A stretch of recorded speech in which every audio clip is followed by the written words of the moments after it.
आखिर कोई भी आपकी रिस्पेक्ट क्यों नहीं करता। देखिए, कुछ लोग तो सच में आपकी रिस्पेक्ट नहीं करना चाहते और जिसे मुझे एक्सप्लेन करने की ज़रूरत भी नहीं है, क्योंकि आप लाख कोशिश कर ले वे आपकी कभी भी रिस्पेक्ट नहीं करेंगे। वो उनकी समस्या है, आपकी नहीं। लेकिन रही बात उन लोगों की जो न्यूट्रल है या जो आपके अपने हैं, अगर वो भी आपकी इज्जत नहीं कर रहे हैं तो गलती कहीं ना कहीं आपके अंदर है। इस वीडियो में मैंने ह्यूमन साइकोलॉजी के उन 7 इंपॉर्टेंट टॉपिक्स को एक्सप्लेन किया है जो ये तय करते हैं कि समाज में आपको राजा समझा जाएगा या प्रजा। अगर आप इन्हें सुन लेते हैं, समझ लेते हैं और अपनी लाइफ में एक एक टॉपिक को अप्लाई कर लेते हैं, तो मैं गारंटी देता हूं कि कोई भी पर्सन आपको इग्नोर करने से पहले 10 बार सोचेगा। तो आइए इसे समझते हैं। सबसे पहला और सबसे बड़ा कारण है वीक बाउंड्रीज। इमेजिन कीजिए एक घर की जिसका दरवाजा हमेशा खुला रहता है, ना कोई गार्ड ना कोई ताला। क्या आप उस घर को महल कहेंगे या धर्मशाला?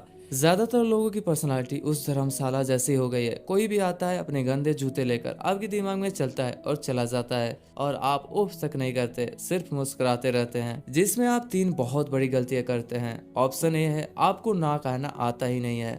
साइकोलॉजी कहती है कि इंसान की वैल्यू उसकी हाँ से नहीं उसकी ना से तय होती है। जब आप हर चीज के लिए हाँ कहते हैं तो आप किसी भी पर्सन को ये सिग्नल दे रहे होते हैं कि आपका अपना कोई समय नहीं, आपकी अपनी कोई प्राथमिकता नहीं।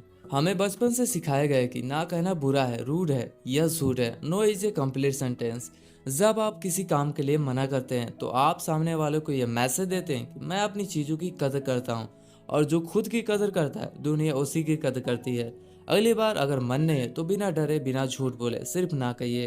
रिस्पेक्ट अपने आप बढ़ जाएगी।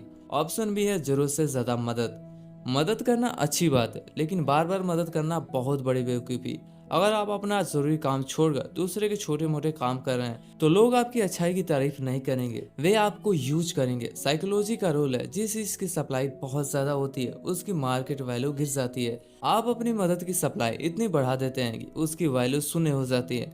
मदद उतनी ही करें जितनी सामने वाले की जरूरत हो। ऑप्शन सी है हमेशा अवेलेबल रहना। अगर किसी ने आपको रात के 2 बजे मैसेज किया और आपने 1 सेकंड में रिप्लाई कर दिया, अगर किसी ने प्लान बनाया और आप तुरंत तैयार हो गए, तो आपने अनजाने में यह बता दिया कि मेरी अपनी कोई लाइफ नहीं, मैं बस तुम्हारे बुलाने का इंतजार कर रहा था। जो इंसान हमेशा अवेलेबल होता है उससे लोग सीरियस नहीं लेते हैं। कभी कभी बिजी होना, कभी कभी गायब हो जाना, कभी कभी रिप्लाई देर से करना, यह एटीट्यूड नहीं, यह हाई वैल्यू बिहेवियर है। अपनी एब्सेंस का भी रिस्पेक्ट करवाइए। अब आगे चलते हैं नंबर 2 पे, ओवर एक्सप्लेनिंग योरसेल्फ। यह पॉइंट बहुत गहरा है, ध्यान से सुनिए। क्या आपको आदत है बार बार सफाई देने की? अगर कोई आपसे पूछता है तुम कल पार्टी में क्यों नहीं आए, और आप शुरू हो जाते हैं, अरे वो क्या हुआ ना कि मेरी गाड़ी खराब हो गई थी, फिर मम्मी ने बुला लिया, वरना मैं पक्का था, मेरा बहुत मन था। रुकिए, यह आप जवाब नहीं दे रहे, आप माफी मांग रहे हैं, क्योंकि इतिहास गवाह है राजा कभी सफाई नहीं देता, सिपाही सफाई देते हैं। बॉस कभी एक्सप्लेन नहीं करता, एम्प्लॉय एक्सप्लेन करते हैं। जब आप जरूरत से ज़्यादा एक्सप्लेन करते हैं तो आप सबकॉन्शियसली लो वैल्यू सिग्नल भेज रहे हैं। आप सामने वाले को ये हक दे रहे हैं कि वो आपको जज करे। हाई वैल्यू कम्युनिकेशन का नियम है, स्पीक लेस स्पीक क्लियर। कम बोलो, साफ बोलो। मैं नहीं आ पाया क्योंकि मैं बिजी था, बस इतना ही। जब आप कम शब्दों में अपनी बात कहते हैं तो आप सामने वालों को सोचने का मौका देते हैं। देखिए, आपकी चुप्पी में भी एक वजन होता है। जो लोग अपनी बात मनवाने के लिए गिड़गिड़ाते नहीं, लोग उनकी बात ध्यान से सुनते हैं। नंबर 3 है इनसिक्योर बॉडी लैंग्वेज। देखिए, सब तो बाद में आते हैं। लोग आपको देखने के पहले 3 सेकंड में जज कर लेते हैं कि आप प्रेडेटर यानी शिकारी हैं या शिकार। इसे कहते हैं नॉन वर्बल कम्युनिकेशन।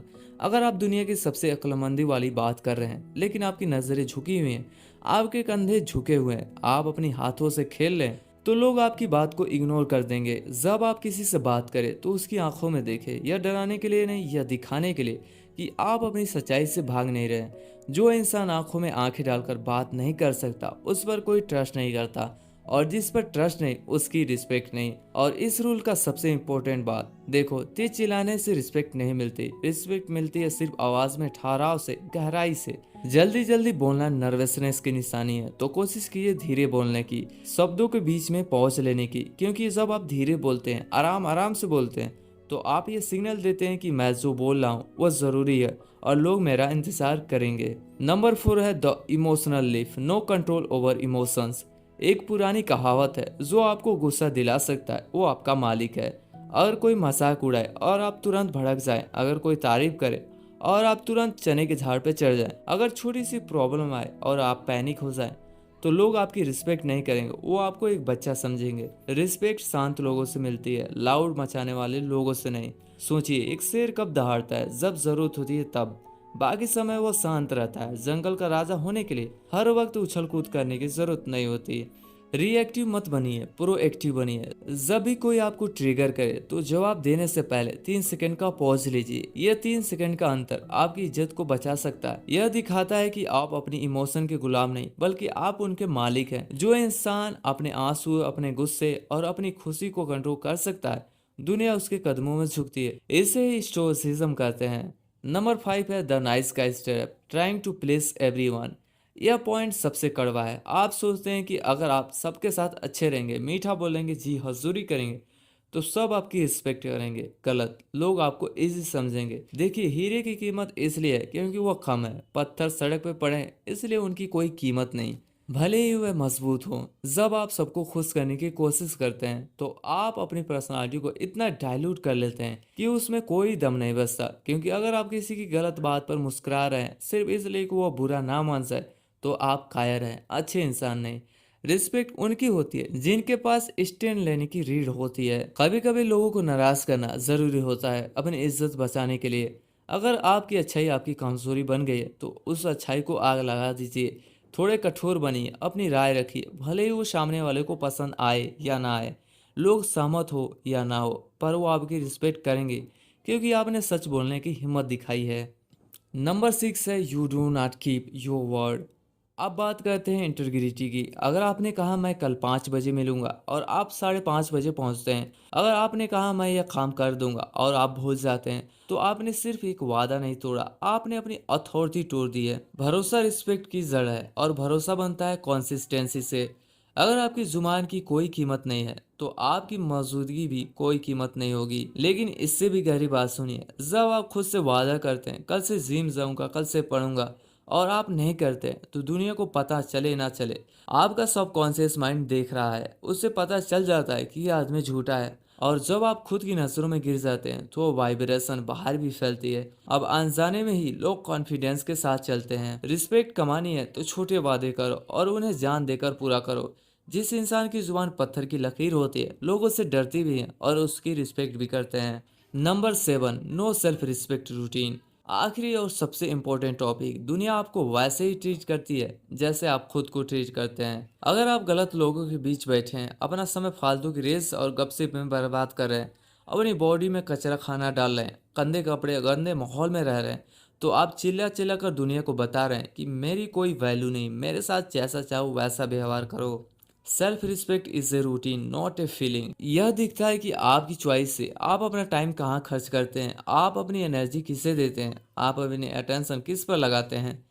जब आप अपने काम में, अपने मिशन में डूब जाते हैं और फालतू लोगों के लिए अपना दरवाज़ा बंद कर लेते हैं तो लोगों को समझ आ जाता है कि यह इंसान हाई वैल्यू है, इसे डिस्टर्ब नहीं किया जा सकता। तो दोस्तों, रिस्पेक्ट कोई भीख नहीं जो मांगी जाए, रिस्पेक्ट एक इनाम है जो कमाया जाता है। इन 7 गलतियों को आज ही अपनी डायरी में लिख लीजिए और खुद को चेक कीजिए, क्या आपकी बाउंड्रीज कमजोर है, क्या आप सफाई देते रहते हैं, क्या आपकी बॉडी लैंग्वेज डरी हुई है, क्या आप इमोशनल हो जाते हैं, क्या आप सबको खुश कर रहे हैं, क्या आप अपनी जुबान के पक्के हैं, और क्या आप खुद की रिस्पेक्ट करते हैं। जिस दिन आपने खुद को प्रायोरिटी बना लिया उस दिन दुनिया आपको प्रायोरिटी बना लेगी।